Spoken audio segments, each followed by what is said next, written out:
पुरुषोत्तम मास का सबसे श्रेष्ठ नियम क्या है भगवान? तो भगवान श्रीमन नारायण बोले, नारद जी हम पे अभी समय नहीं, हम नहीं बताएंगे। तो बोले फिर किससे पूछें हम? बोले पृथ्वी पर अमुक नाम की जगह पर जाओ, वहां एक तालाब है, उस तालाब में एक मछली है, वो बताएगी, जाओ। नारद जी गए। नारद जी तालाब में जाकर के बोले, हे मत्स्य देवी, हमको नारायण ने भेजा है, पुरुषोत्तम मास की महिमा बताओ।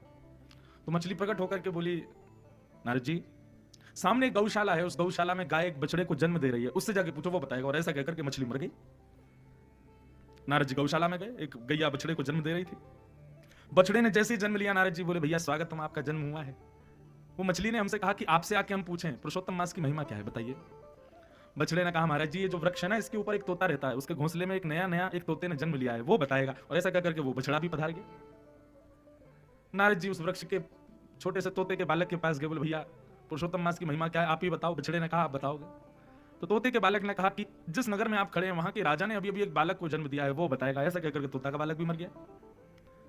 नारद जी बोले, मैं जिससे पूछता हूं वही मर जाता है, कहीं ऐसा नहीं हो राजा के बालक से पूछने जाऊं और वो भी पधार जाए, और कहीं वो पधार गया तो राजा मुझे बंदी बना लेगा। बोले तुम क्या कर रहे हो, सबको मारते घूम रहे हो।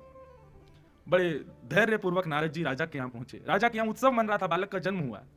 जैसे ही पता चला नारद जी आए हैं, राजा ने बहुत स्वागत किया। नारद जी ने कहा, भैया आपके पुत्र से हमको मिलना है। बोले महाराज छोटा सा बालक है, लीजिए गोद में। जैसे ही गोद में लिया, नारद जी बोले, देखो भैया पधारना नहीं, पहले हमारी बात सुनो। पुरुषोत्तम मास महीने में श्रेष्ठ कर्म क्या है, आप बताओ।